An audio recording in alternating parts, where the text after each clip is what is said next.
ಹಾ ಹಾ ಹಾ ಅಂತ ಬಾಯಿ ತಗೊಂಡು ಅವನು ಮುನ್ಸಿಪಾಲ್ ವಿಧಿ ಇಲ್ಲ, ಇನ್ನೇನ್ ಮಾಡೋದು, ಆಯ್ತು ಏನೋ ಮಾಡ್ತೀವಿ. ಅಲ್ಲಿ ಯಾರು ಕಾರ್ಯಕರ್ತರು ಬೆಳೆಯೋಂಥ ಪರಿಸ್ಥಿತಿ ಇಲ್ಲ. ಈಗ ನಾನು ವಿಷಯ ಹಾಕ್ಬಿಟ್ಟು ನಾನು ಏನು ವಿಷಯ ಹಾಕ್ಬಿಡೋದು, ನಾನು ಕರೆದ್ಬಿಟ್ಟು 2-3 ಸಲ ಸುಮ್ಮನೆ ಇದೆ. ನಾನು ತಾಳ್ಮೆಯಿಂದ ನಮ್ಮ ಸಮಾಜ ಜನ ಬೈತಾರೆ ಅಂದ್ಕೊಂಡು ನಾನು ಏನು ಮಾತಾಡದೆ ಸುಮ್ಮನೆ ಏನಮ್ಮ.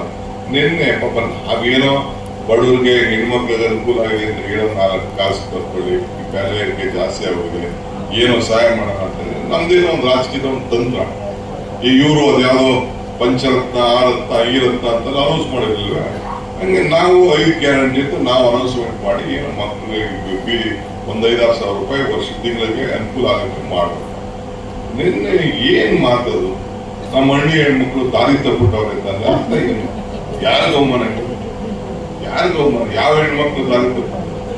ಈ ಮನೆ ಬಾಡಿಗೆ 200 ಯೂನಿಟ್ ಕರೆಂಟ್ಗೆ 2,000 ರೂಪಾಯಿ ದುಡ್ಡು ಇಸ್ಕೊಂಡ್ರೆ ಎಲ್ಲ ದೇವಸ್ಥಾನಕ್ಕೆ ಹೋಗ್ಬೇಕು, ಮಕ್ಳ ಮನೆಗೆ ಹೋಗೋ, ಅತ್ತೆ ಮನೆಗೋ, ಮಾವನ ಮನೆಗೋ ಎಲ್ಲ ಕೆಲಸಕ್ಕೆ ಹೋಗ್ಬೇಕು, ಫ್ರೀ ಬಸ್ ಮಾಡ್ಬಿಟ್ರೆ ಇನ್ ದಾರಿ ತಪ್ಪಿಟ್ರೆ ಹೆಣ್ಮಕ್ಳು ಏನಿದು? ಏನ್ ಮಾತು?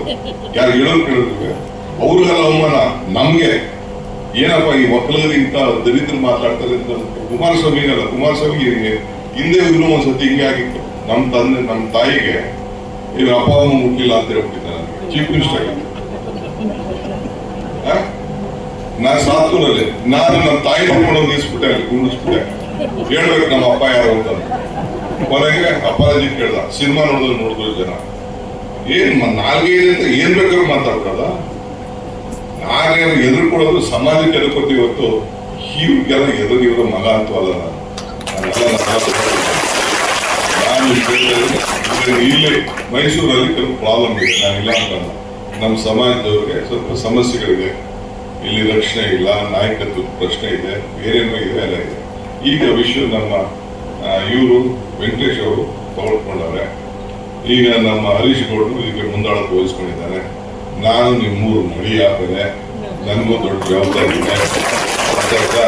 ನೀವು ತಲೆ ಕೆಡಿಸ್ಕೊಳಕ್ ಹೋಗ್ಬೇಡಿ, ಸ್ವಲ್ಪ ದಿನ ಅಷ್ಟೇ.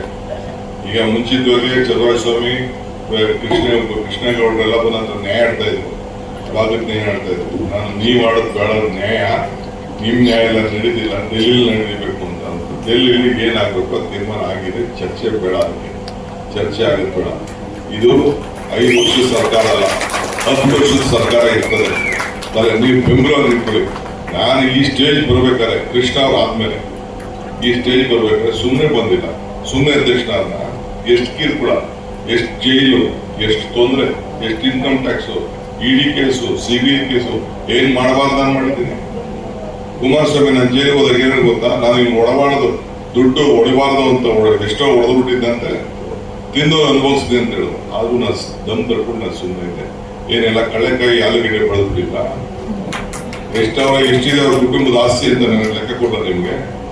ಬೆಂಗಳೂರು ಸುತ್ತಮುತ್ತಲೇ 1,000 ಎಕರೆ, 1,000 ಎಕರೆ. ನಾನೀಗ ಅದನ್ನ ಚರ್ಚೆ ಮಾಡಕ್ ಹೋಗುದಿಲ್ಲ. ನನ್ನ ಅವಶ್ಯಕತೆ ಎಷ್ಟು ಬೇಕಾದ್ರೂ ಮಾಡ್ಕೊಳ್ಳಿ, ಬದುಕೊಳ್ಳಿ, ನನಗೇನಂತ ತಪ್ಪು ಅಂತ. ಬೇರೆಯವ್ರ ಮೇಲೆ ನಾವು ಗ್ಲಾಸ್ ಹೌಸ್ ಸೇರ್ಕೊಂಡು ಬೇರೆಯವ್ರ ಮೇಲೆ ಮಾತಾಡೋದು ಆಗ್ತಾ ಇದೆ.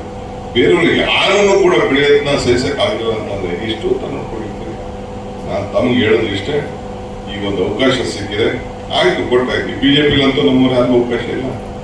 ದಳ ಹಿಂಗ್ ಗೆಲ್ಲಕ್ ಸಾಧ್ಯ ಇಲ್ಲ, ದಳ ಬರಕ್ ಸಾಧ್ಯನಾ? ಎಂತ ಕಾಲದಲ್ಲಿ 40ಕ್ಕೆ ಬಂದದಕ್ಕೆ ಸುಸ್ತಾಗಬೇಕು, ಈಗ 19ಕ್ಕೆ ಬಂದಿದೆ.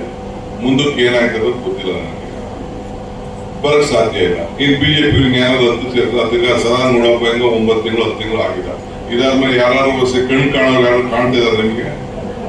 ಕಷ್ಟ. ಅದೆಲ್ಲ ಆದ್ಯ ಹೋಗ್ತದೆ, ಎಲ್ಲ ಟ್ರೈಲ್ ಆಗೋಯ್ತು. ಅಶೋಕ್ ಒಂದು ಮುಗಿದೋಯ್ತು, ಅಶೋಕ್ ತಾಂಡ್ ಮುಗಿದೋಯ್ತು. ಈಗ ಹಿಂಗ್ ಕೂತ್ಕೊಳ್ಳೋಂಥ ಸಂದರ್ಭ ಬಂದಿದೆ. ಈ ಒಂದು ಅವಕಾಶ ನಿಮ್ ಮನೆ ಬಾಗಿಲು ಬಂದಿದೆ. ಅದಕ್ಕೆ ನನ್ಗೇನಾದ್ರು ಶಕ್ತಿ ತುಂಬಬೇಕಾದ್ರೆ, ಈಗ ನನ್ನ ಹೆಸರೇ ಸಿದ್ದರಾಮಯ್ಯ ಹೆಸರು ಮೇಲೆ 136 ಸೀಟ್ ನಾವು ಬಂದು, ನಾವು ಒಂದು ಸಣ್ಣ ಪಣ್ಣ ಒಂದು 3-4 ಸೀಟ್ ಕಿತ್ತಾಡ್ಬಿಟ್ರೆ ಮಿಕ್ಕಿ ಸೀಟ್ ಎಲ್ಲ ನಾನೇ ಅನುಸರಣೆ ಮಾಡ್ಕೊಂಡು ಒಪ್ಕೊಂಡು ಇವತ್ತು ಎಲೆಕ್ಷನ್ ನಾವು ಮಾಡಿ 136 ಸೀಟ್. ಇವತ್ತು ಅಷ್ಟೇ ಪಾರ್ಲಿಮೆಂಟ್ ಅಲ್ಲಿ 1 ಸೀಟ್ಗೂ ನಾವು ಭಿನ್ನಾಭಿಪ್ರಾಯ ಮಾಡ್ಕೊಂಡು ಹೋಗಿಲ್ಲ. ಅದೇ ಬಿಜೆಪಿ ಪರಿಸ್ಥಿತಿ ಏನಾಯ್ತು?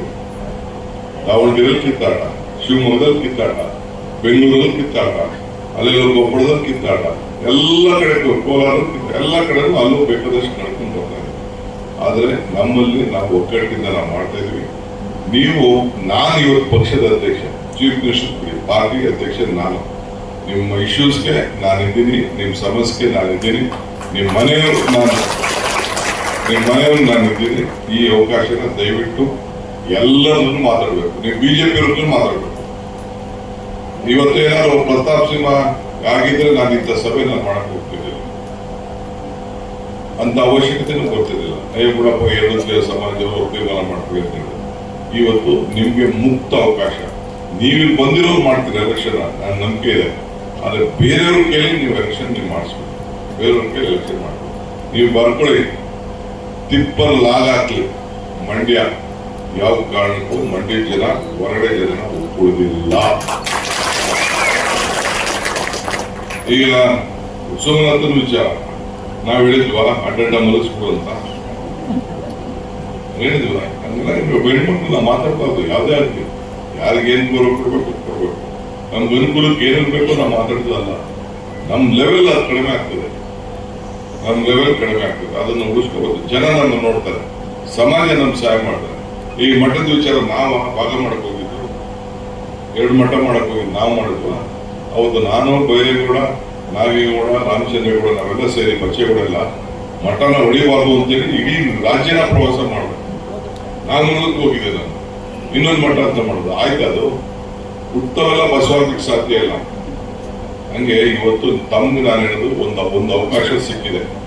ದೇವರು ವರನೂ ಕೊಡೋದಿಲ್ಲ, ಶಾಪನೂ ಕೊಡೋದಿಲ್ಲ, ಅವಕಾಶ ಮಾತ್ರ ಕೊಡ್ತೇನೆ. ಈ ಅವಕಾಶ ಇದ್ದ ಸಂದರ್ಭದಲ್ಲಿ ಒಬ್ಬ ಸರಳ ಸಜ್ಜನಿಕೆ, ಒಬ್ಬ ಸಾಮಾನ್ಯ ಒಬ್ಬ ಕಾರ್ಯಕರ್ತ, ಲಕ್ಷ್ಮಣ ಏನ್ ದೊಡ್ಡ ಆಸ್ತಿ ಹೊತ್ತಿಲ್ಲ, ದೊಡ್ಡ ಪೊಲಿಟಿಕಲ್ ಫ್ಯಾಮಿಲಿನೂ ಏನಲ್ಲ, ಒಬ್ಬ ಸಾಮಾನ್ಯ ನಮ್ಮ ಪಕ್ಷದ ಒಬ್ಬ ಕಾರ್ಯಕರ್ತ. 3 ಜನಕ್ಕಿತ್ತು.